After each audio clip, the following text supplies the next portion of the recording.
ಈಗ ಕಾಂಗ್ರೆಸ್ ಅವರ ಆರೋಪಕ್ಕೆ ಬಿಜೆಪಿ ಅವರು ಉತ್ತರ ಕೊಟ್ಟಿದ್ದಾರೆ. ನಾವು ಕಾಂಗ್ರೆಸ್ ಕಾರ್ಯಕರ್ತರ ಮೇಲೆ ಅಟ್ಯಾಕ್ ಮಾಡಿಲ್ಲ, ಕೈ ಕಾರ್ಯಕರ್ತರು ನುಗ್ಗಿದ್ದನ್ನ ಪ್ರಶ್ನೆ ಮಾಡಿದ್ವಿ ಅಷ್ಟೇ ಅಂತ ಪಾಲಿಕೆಯ ಮಾಜಿ ಸದಸ್ಯ ವೇಲು ನಾಯ್ಕರ್ ಹೇಳಿಕೆಯನ್ನು ಕೊಟ್ಟಿದ್ದಾರೆ. ಆಕ್ಚುಲಿ ಗಂಭೀರವಾದಂತಹ ಆರೋಪ ಇವ್ರ ವಿರುದ್ಧನೇ ಕೇಳಿ ಬಂದಿದ್ದು. ಮುನಿರತ್ನ ಬೆಂಬಲಿಗರು, ಅದರಲ್ಲೂ ಮುನಿರತ್ನ ಆಪ್ತ ವೇಲು ನಾಯ್ಕರ್ ಅವರೇ ಹಲ್ಲೆ ಮಾಡಿದ್ದಾರೆ ಅಂತ ಇವ್ರ ಮೇಲೆ ಆರೋಪ ಬಂದಿತ್ತಲ್ಲ.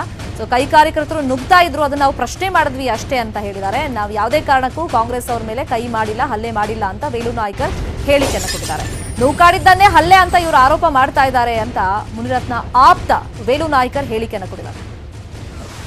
ನೀವೇನು ಅದನ್ನ ಕೇಳೋದು ಕಾನೂನು ಬಾಹಿರ ಏನಿಲ್ಲ ಅಂತ ನಮ್ಮ ಧ್ರುವ ನಾಯರನವರು ಹೇಳ್ತಾರೆ.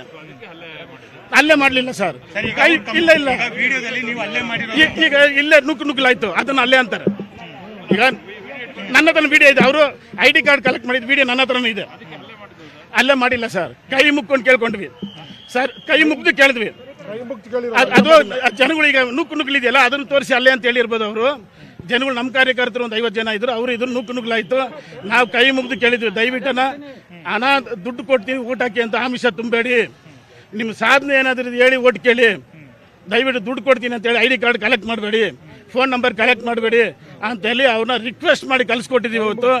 ಅದರಲ್ಲಿ ಅವ್ರ ಕಾರ್ಯಕರ್ತರು ನಮ್ಮ ಕಾರ್ಯಕರ್ತರು ಒಬ್ರಿಗೊಬ್ರು ಈ ಥರ ಮಾತಾಡುವಾಗ ನುಗ್ಗಲಾಯ್ತು.